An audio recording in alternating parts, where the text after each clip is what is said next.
When I did a hands-on review of the Redmi Note 7 Pro, a lot of people in the comment section actually asked for a camera comparison with the Samsung Galaxy A50, and your wish is Mr. Phone's command. I'm Ershad from Mr. Phone, and we're going to solve your most pertinent problem right now. How are the cameras on the Redmi Note 7 Pro compared to the cameras on the Samsung Galaxy A50?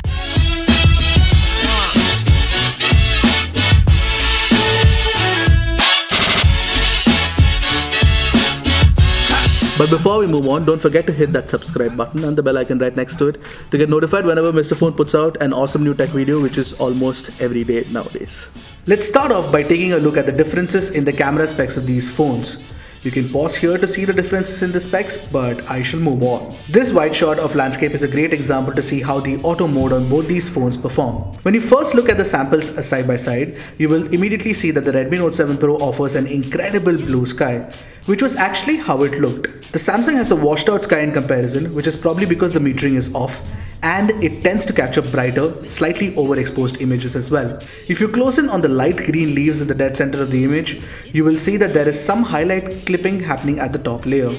But as far as details go, the Redmi Note 7 Pro has a clear lead when you start moving to the corners. For example, look at the beautiful homes text. It definitely looks much crisper on the Redmi Note 7 Pro sample. Also, the Redmi has captured the minute details of the blue sofa that the Samsung has clearly omitted. Even the details around the bottom corner are crisper on the Redmi Note 7 Pro. These are natural details too, and it is definitely not over sharpening at play. When you switch to the native 48MP shot, the details become extremely soft. I'd suggest shooting at 12 megapixel res only. The Galaxy A50 has one advantage though. It has a dedicated wide-angle camera that adds to the drama of shooting images. I quite like the image captured by the dedicated wide-angle camera. It looks pretty impressive, so much so that I actually like it more than the M20 and the M30. If you can live without looking at the minute details like we do, then the Galaxy A50's landscape photography capabilities are almost as good as the Note 7 Pro. But technically, the Redmi wins. For close-up shots, let's take a look at the yellow flower first. The Galaxy A50 has boosted the colors so much so that the yellow looks orange. But the gradients look so nice on the A50. The smooth transition of colors in the petals looks more pleasing, and it flows cleanly as well.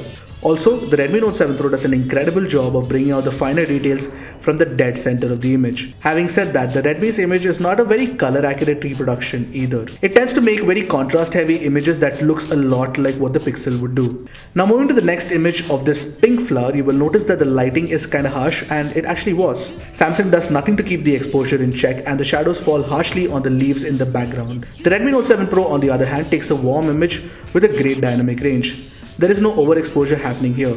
But when you zoom in and look at the picture at 100% crop, you see finer details that you just do not on the Galaxy A50.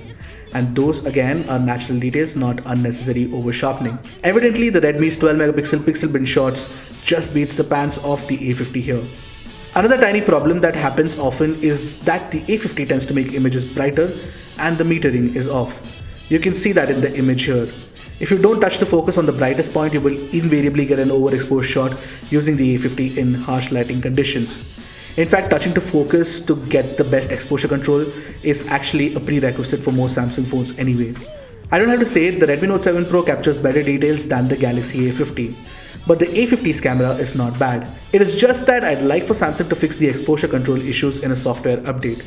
That said, the Redmi Note 7 Pro is a slower shooter than the Samsung Galaxy A50. Switching to the portrait mode, you can clearly see that Xiaomi has a better reproduction of the blues in the sky once again. As far as edge detection goes, the Galaxy A50 is slightly better, and you can change the focal length using the camera software before shooting the image as well. That said, the crispness, the facial tones, and the gradual depth effect by the Redmi Note 7 Pro all make for a very good looking portrait.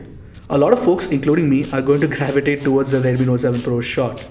Looking at the HDR samples, the Samsung Galaxy A50 feels like it has an edge over the Redmi Note 7 Pro. It brings out a lot of details from the highlights, but the shadows in the Redmi sample look better.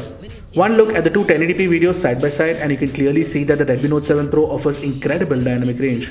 For the most part, the electronic stabilization on both the phones is on par, except for a certain part where the A50 feels slightly jerky.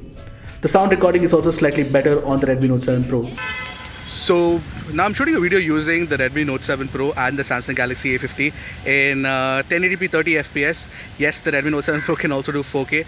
I will definitely switch to that in a bit, but now what you can see is there's a good amount of light that is falling on the trees, and I'm behind the camera right now, and you can hear my voice, and you can check for stabilization as well as I turn it around and show you if it manages to keep things in focus and how the dynamic range changes when we move to something harsher.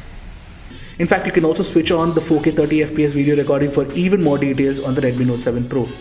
But 4K recording doesn't come with stabilization, which was expected on a phone in this price range. Overall though, the Redmi Note 7 Pro offers better video recording compared to the Galaxy A50. As far as daylight selfies go, Xiaomi offers crisper details, but both the samples are far from the actual color tone of my face. The Samsung's picture is a little too red and the Note 7 Pro has a greenish yellow tinge. Thankfully you can change the color in post, so I won't worry much about this. And as far as the dynamic range goes, the Galaxy A50 has an edge. You can see blown out highlights in the rear on the Redmi Note 7 Pro shot. Moving to the portrait mode in selfies, the Galaxy A50 has a better, more natural looking cutout in my opinion. It looks clean and very crisp as well. But once again, the details are slightly more crisper and better on the Redmi Note 7 Pro. The same characteristics that we saw in the selfie stills are visible in the selfie video as well. The dynamic range is better on the A50, but the details are better on the Redmi Note 7 Pro. And both the phones botch up the color accuracy. Plus, there is no stabilization either. Finally, the sound quality is better on the A50's video. Hey guys, I'm shooting a video using the Galaxy A50 and the Redmi Note 7 Pro using the front camera on both these phones. In 1080p 30 fps, you can see behind me the dynamic range, how my face looks, and how I sound. And you know what I'll do right now is I'm actually in a nice shade area, so it sort of looks great on my face. So now I'll walk out quickly and the light will fall on me and it'll be really harsh. So you see that right now?